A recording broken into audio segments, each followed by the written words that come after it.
From a Freudian psychoanalytic perspective, commenting bad on other people's social media accounts can be attributed to the unconscious workings of the id.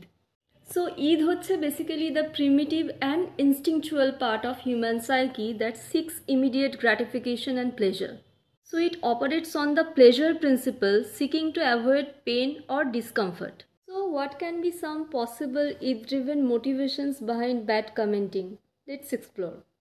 Point number 1, envy and jealousy. ধরুন একজন মানুষ ভেতরে ভেতরে ঈর্ষান্বিত হচ্ছে অন্য কারুর success দেখে।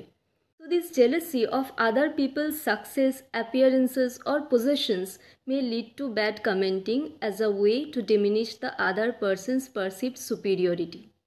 Point number 2, repressed aggression. এরকমটা তো প্রায় দেখা যায় আজকাল, স্পেশালি মহিলাদের ক্ষেত্রে। আর সুন্দরী মহিলা হলে তো কথাই নেই। যে কোনো ফেক প্রোফাইল থেকে বিভিন্ন মহিলার সোশ্যাল মিডিয়া পোস্টের কমেন্ট বক্সে বিভিন্ন কুরুচিপূর্ণ মন্তব্য করা হচ্ছে। এটা কেন হয়? ফেক প্রোফাইলসের নেপথ্যে থেকে যেসব পুরুষেরা এই ধরনের কুরুচিপূর্ণ মন্তব্য করেন, অ্যাকচুয়ালি তাদের মধ্যে সেই সব মহিলাকে নিয়ে অনেক রকম ডিজায়ার্স রয়েছে। আর বাস্তবে যখন এই সমস্ত মানুষদের এইসব ডার্ক ডিজায়ার্সের ফুলফিলড হওয়ার কোনো সম্ভাবনাই দেখা যায় না, তখন এনারা ভেতরে ভেতরে প্রচণ্ড ফ্রাস্ট্রেটেড হয়ে ওঠেন। এই সকল মানুষের মনে তখন আনকনশিয়াস অ্যাগ্রেসিভ ইম্পালসেস তৈরি হয়, which are eventually expressed through such nasty comments that provide them with a sense of release and satisfaction. Point number 3, narcissistic wounded pride. Narcissistic মানুষদের id may often feel threatened by others' opinions and achievements. এতে তারা খুব সহজেই triggered হয়ে পড়েন।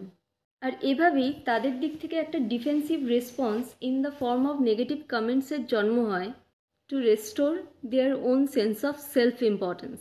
And last but not the least, point number 4, the unconscious insecurity. The id may be driven by unconscious insecurities or fears, leading to negative comments as a way to externalize and deflect attention from one's own perceived shortcomings. এখানে একটা ব্যাপার উল্লেখযোগ্য, that these motivations are often unconscious and the individuals may not even be aware of the underlying drives behind such behaviors. এছাড়াও we have to keep in mind that Freudian psychoanalysis is just another theoretical framework and that human behavior is often much complex and multifaceted. তো আজকের মতো এটুকুই। তোমরা obviously suggest করতে পারো কী ধরনের টপিকের ওপর ভিডিও বানালে তোমাদের ভালো লাগবে বা তোমরা ইন্টারেস্টেড ফিল করবে। আমি চেষ্টা করব সেই ধরনের টপিকসগুলো কভার করার। তো ব্যাস, আজকের মতো টাটা।